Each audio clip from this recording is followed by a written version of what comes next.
Let's get to our tops and our chops. Yes. Steel Magnolias, Latrice. Yes. What is your top? What's your favorite part of this film? There's so many. There's so many. I loved, because I can relate. This is one of the other lines that I can relate to, is when Clary has some shoes that she can't fit, and she was going to give them to Truvy, to Dolly Parton's character. She's like, well, what size shoe do you wear? She goes, well, in a good shoe, I wear a size 6, but a 7 feels so good, I wear a size 8. I buy a size 8. And I was like, yes, ma'am. Me. Oh, that's so me too. Yeah. The girl knows that I'm going to be wearing a size 11 high heel shoe, but if someone asks me, I'll be like, I could probably squeeze into a 9.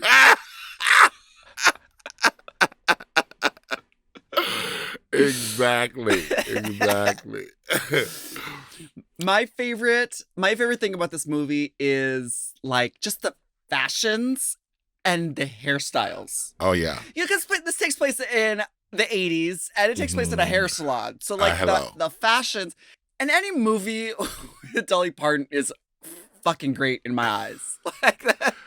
I'm here for that. There's just something about so like sweet. Her voice is so high and joyful. I don't know. But that wedding gave me some fashions, darling. So dated, but like looking back at it now, like I was like, yeah, like there was a whole period where we just hated on 80s fashions. And I see why, because it's ridiculous. It is. It's so extra.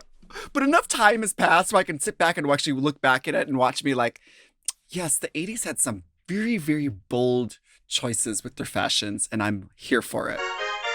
What I love about the 80s fashion is women's suits.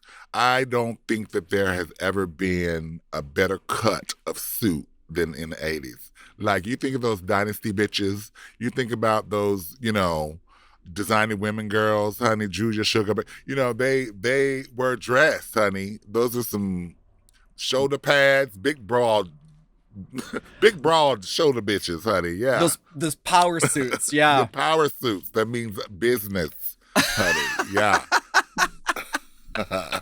What about your chop? Oh, well, obviously, it was Shelby dying. I was like, oh, boo. But, it was a beautiful story and sentiment.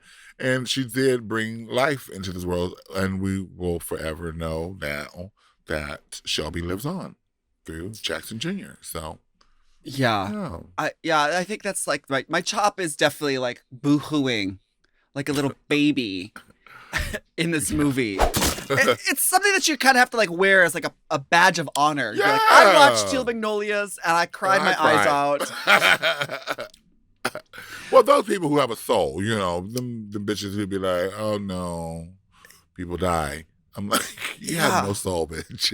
Yeah, because this movie, like, really, it takes it's over a long period of time, and you get to know these characters, and it's kind of like when it kind of has like the holidays, and that's kind of like like every holiday, family. like you have like the gatherings of your people and your friends. So yeah, there's that passage of time, but yeah, it was like that anticipation of Shelby dying. When she first had that attack in the salon, I was just like, oh my God, this is like so real.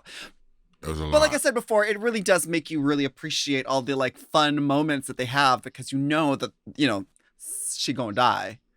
So yeah. But yeah. But yay. Well, those are our tops and our chops of Steel Magnolias.